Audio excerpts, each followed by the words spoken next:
And speaking of Russia, Microsoft said yesterday that hackers linked to Russian military intelligence tried targeting a pair of conservative think tanks in the U.S. that had advocated for tougher policies against Russia. Those Russian-affiliated groups, known as Fancy Bear or APT28, or sometimes called Strontium, created fake websites for the Hudson Institute and the International Republican Institute, designed to lure in users, then steal their information. Now, Microsoft says there's no evidence the hackers were successful. Russian authorities denied any involvement with those attacks, and I spoke with Microsoft President Brad Smith yesterday. I began by asking him how confident he was of Russia's involvement. We are extremely confident and have no doubt in our minds that these websites were set up by the group that you mentioned. It is a group widely associated with the Russian government. It is the same group that hacked into U.S. political candidates and campaigns and the Democratic National Party in 2016. It is the same group that we saw hack into the campaigns, or at least try to attack the campaigns of all of the French candidates for the presidency last year. Now this group is doing it again. It is, in our view, indisputably the same group. So why share all the information about the efforts, about what you did to counteract them? Why share all of that publicly now? What did you see about the threat or the tactic that led you to believe there was something new or different that you should share with everyone? I think we're at a critical moment in time. We all know far more than we did 2 years ago about these new threats. We need to take them seriously. And when you think about what it takes to successfully defend democracy in the 21st century, this is part of it. Now we have new elections on our doorstep.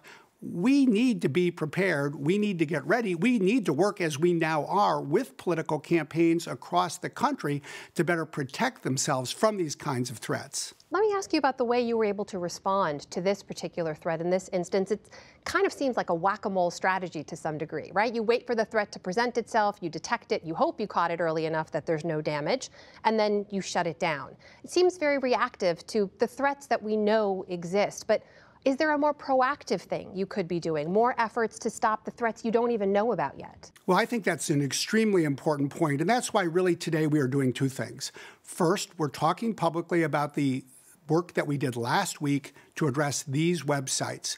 But the other thing, in some ways, is far more sweeping. It's more proactive. It's more systematic.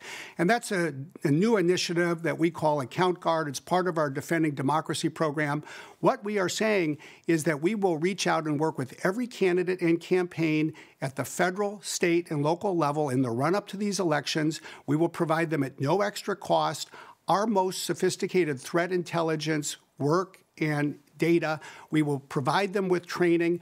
We need to get ahead of this for all the reasons you just mentioned, or all we're going to be doing is playing defense. You mentioned working with political campaigns and candidates. What about with your peers? I wonder, as you detect new threats and information, how much communication and coordination is there with other companies like yours? I think we've made some important progress over the last year, and we have more work ahead of us.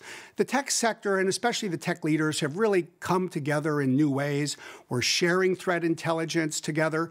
Last December, Facebook and Microsoft acted together to disrupt the malware capability of the North Korean group that launched the worldwide WannaCry attack.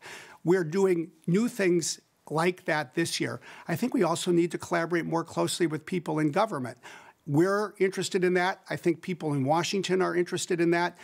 In essence, this is a time when we have a lot of differences in the country. There's always a lot of differences between competitors. We need to set aside enough of our differences to work together to do what it takes to secure our democracy from these kinds of threats. President of Microsoft, Brad Smith, thank you for your time. Thank you.